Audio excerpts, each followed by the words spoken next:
What's up, guys? It's Cheech here, and welcome back to Corpse Party. I decided to go back to my original intro because the other one was just too long and it was just boring. So I'm just gonna stick with this one.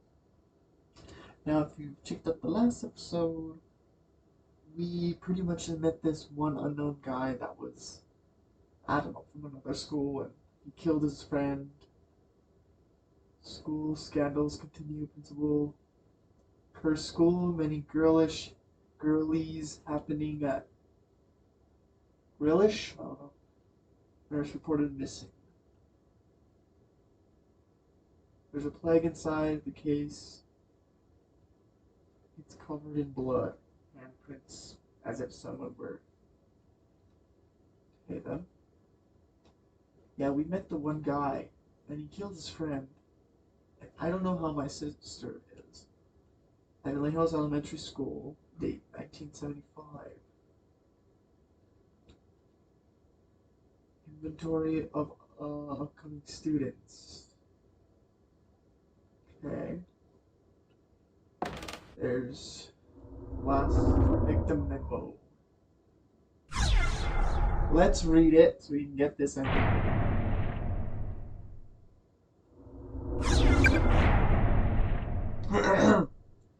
Looks like I'll be dying soon, so I'm going to try to keep my fingers steady. Just this one last time. The bleeding never stops, and I'm getting colder and colder. I can barely see. In the end, we never did find another here. And unless you magically pop out of the shadows real soon, we'll never know. We'll never will. We never will. Mitsuhara? I've always indulged you. You constantly surprise me in every way. Always one step ahead, no matter what you're doing. I keep telling myself that so at some point I'd turn a corner and you'd be there. But I knew better, my brain knew better. My brain rejected that from the beginning. I should dream in death, though.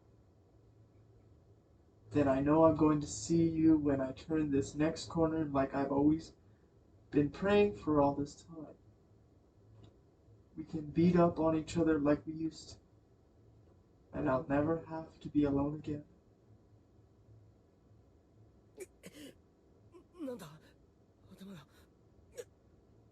Oh.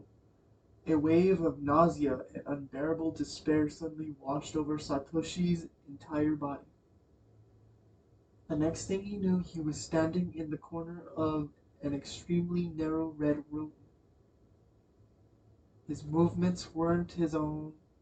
It was as if his mind were disconnected from his body with no preparation of surface or gravity or motion. After a sudden dip jarred his sense, he realized he was moving purely on nerve impulse with no direction or control. Perhaps he's been. Fuck! I did it again. His shell of a body might as well have been twigged skipping across the ground in a windstorm.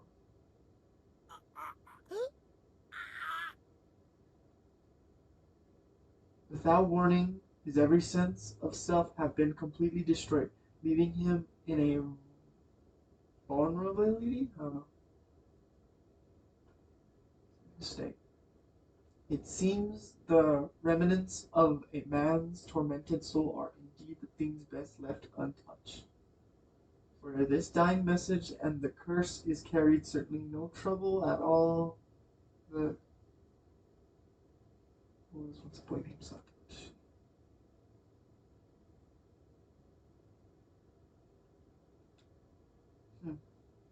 Okay then.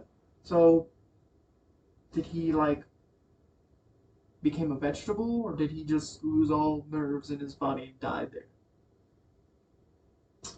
Well then, let's see this ending. Extra. Oh wait, no. We're on chapter 3. We only got 2 out of freaking 3, dude. Okay, well then we'll just jump back.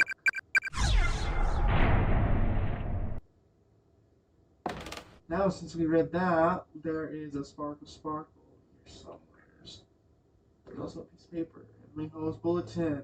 School broke into a building last night and killed himself. This is the third such incident. 72-year-old single male from the neighboring. This school? Strange but true stories of the occult. Casting down the hidden past of school, cursed school building. Really exists. No, not yet. Hold on. There's a sparkle sparkle here. There's a bloodstained cassette on the floor. Seems to be a digital video camera. Yes. Wired mini TV tape. The label reads research data. 2005?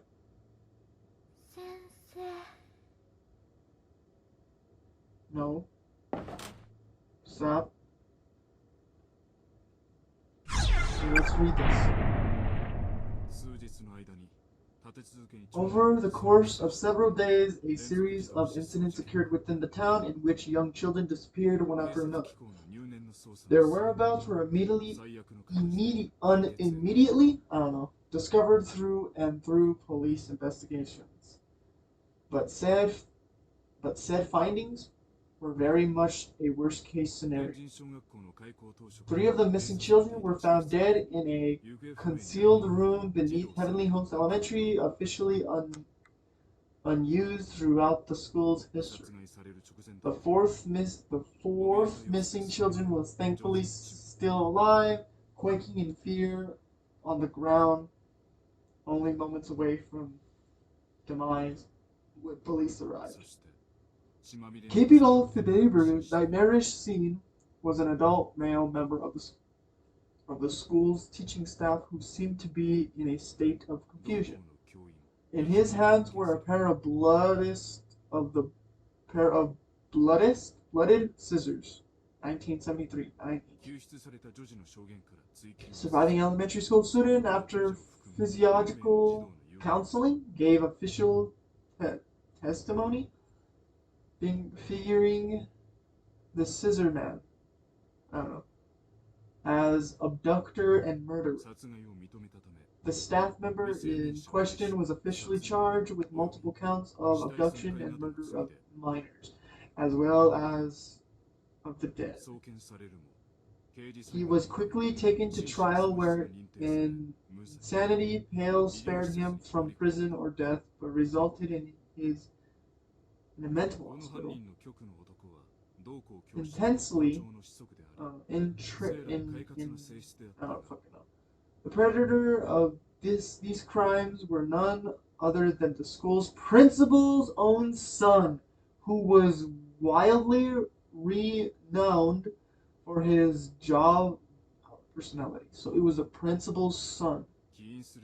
However, due to the mental of unknown origins, he began losing his ability to speak little by little during his years teaching at Heavenly Hosts. Once his speech was all but gone, he began searching for alternate places of employment, which occupied him for several months to the crime. The results, however, the most of his days were spent straggling idle through the streets.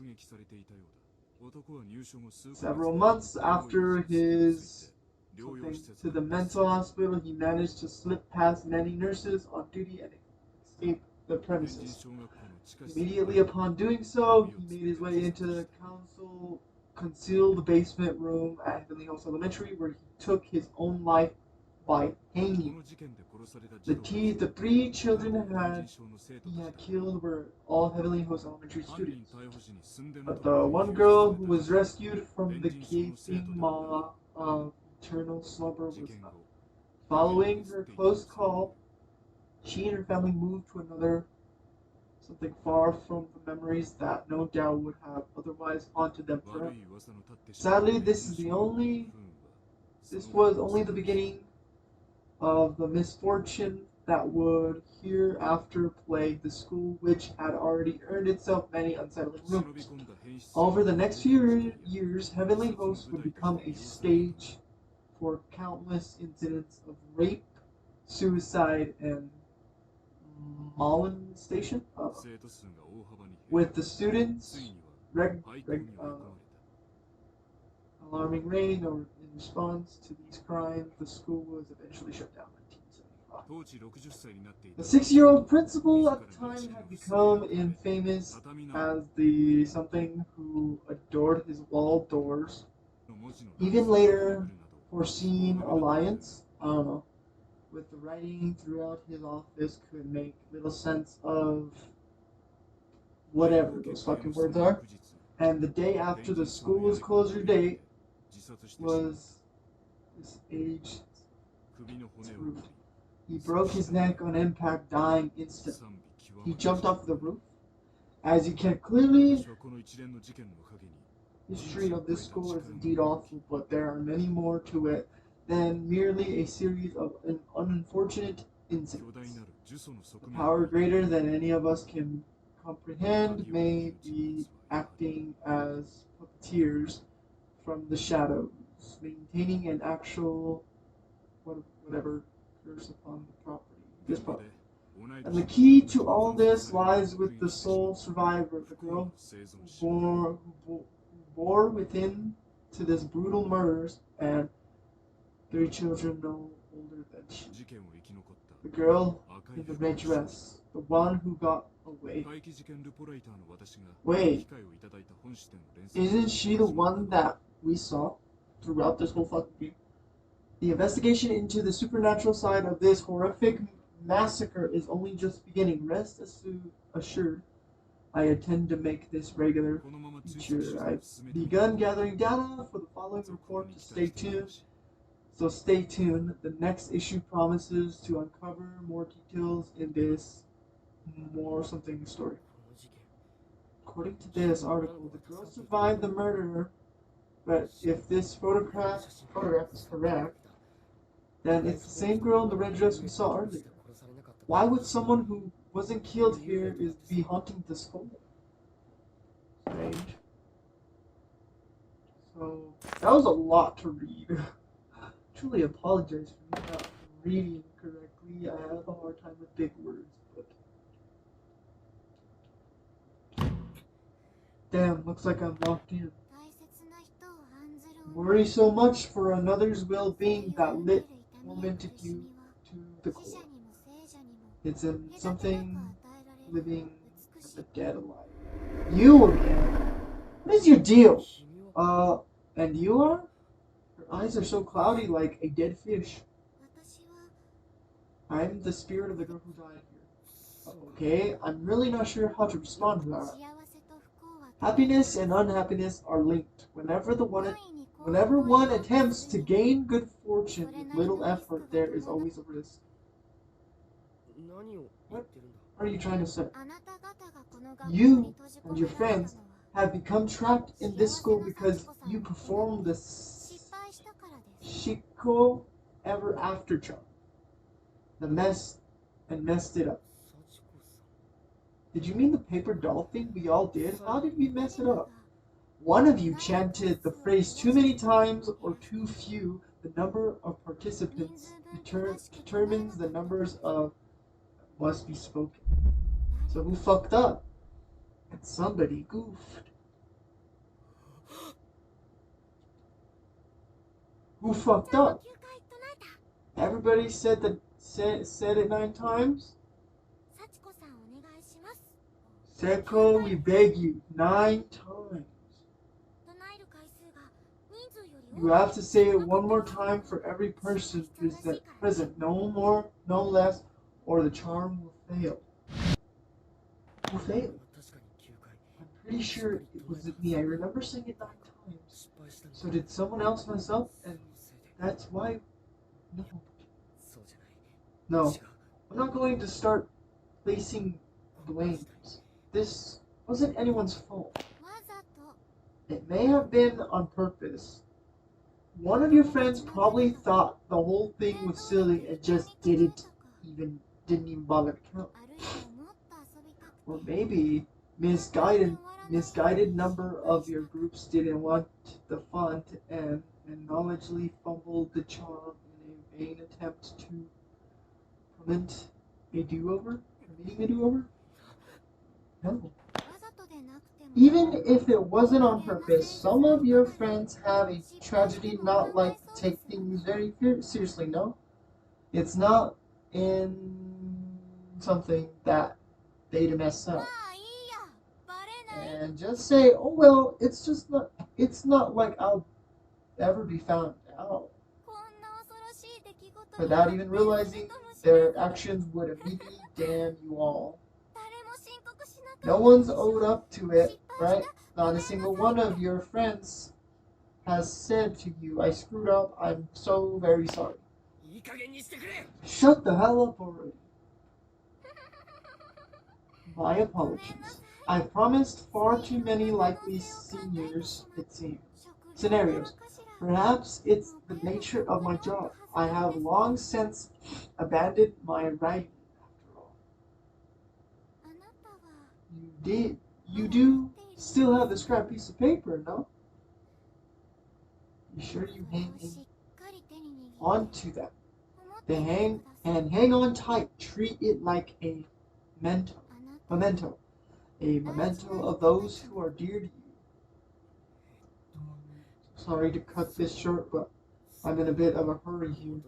I see to have gotten separated from my little sister, and there are still some other people I need to find too.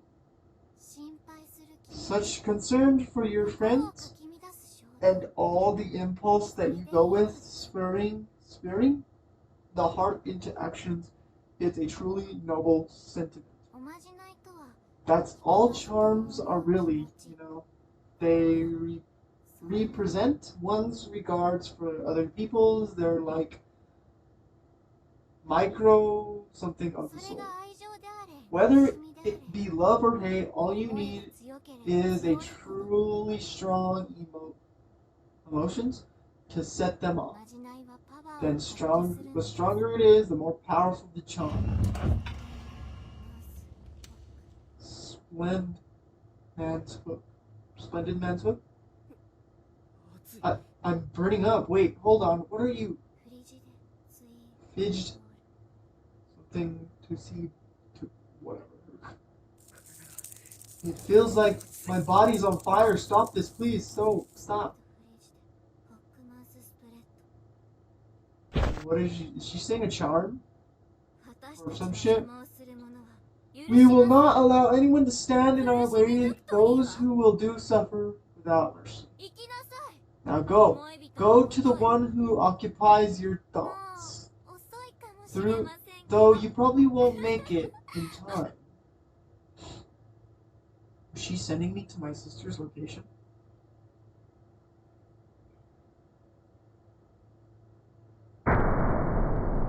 Wow, dude! No fucking way! We already finished chapter 3? Well, we gotta go back and do the other ones. We really gotta go. Yes, extra 2 has been unlocked. Okay, hold on. Let me... So... That was the ending. We are missing 2 more. I don't know where the 5th ending is, so I'm going to look it up really quick. So, hold on. I will see you guys in a bit. To find it, I'm going to let you guys know. Okay, maybe we can now go, over here, since we already triggered that spot. Okay, yeah, we need to go up there. Okay, and let's go, man, let's go. Okay, so we need to look into the eyes of the boy. And he is right here. You pay! Uh-oh, it's different.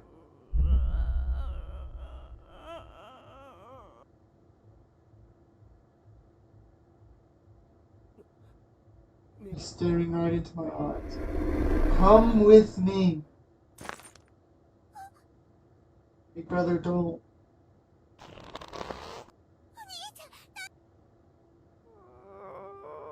The spirit of the little boy stares at you with wide eyes and mouth like, okay, with no teeth. Fuck. Ooh! It was only a few short seconds between the moment Satoshi fell and the moment he hit the ground, and there was really nothing he could do to prevent it. After all, had no control with his inched. He was inched away towards certain doom, and he certainly had no control once gravity took over. Without even time to gasp, to gape in grim, realized he impacted upon uneven floorboard below and could feel his exploding. Innards exploding outwards. Oh! Yet he remains conscious. I don't know, for somewhere between the couple seconds and a minute before his life officially came to an end. Staring up at the hole in the ceiling just as his vision began to dim, for a final time he saw his little sister Yuko, who had jumped in after him. Oh my god! She killed herself, bro!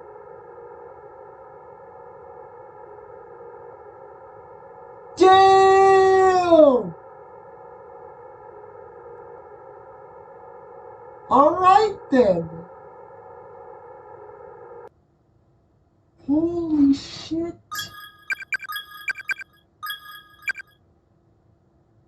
Cursed by spirit, fell from second floor and died. Now the last one we need to go, and we need to go here. Once we go over there, we're gonna have to go to no. Wait, does it matter? I don't think it matters, right?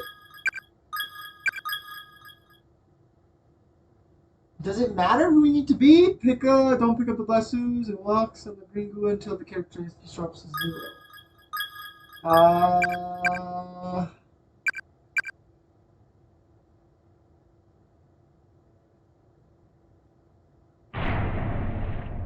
Okay, let's go and see what happens, shall we? So we're here already. Let's see what ending we get.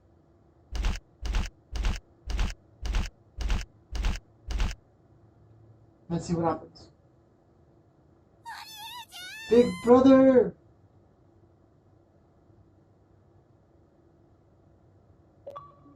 That was it? That was the ending? Are you kidding me? Oh man, that one was pathetic. I wanted background story. It sounds better. We got all the endings. We're on chapter 4. We have 6. Let's go to 5, 9, and extra. Oh, it's just all of them together, I think, right? Oh, no, I know. This is, these are multiple endings from other the people that were victims of this. So we got ending 3, and then if we go to chapters, we got chapter 4, and we're gonna play as Satoshi again. We unlock it. Hey, I want to know why he fucking was the way he was. So we're gonna find out that next time.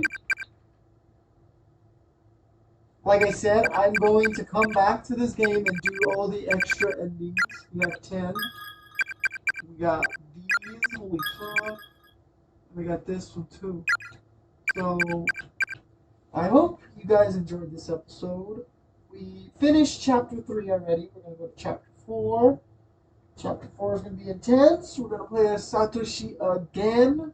So, it's going to be interesting. If you haven't checked out the other ones, go check them out. They're very interesting. This is your boy Cheat signing off, and I'll see you guys in the next episode. Peace. Visit.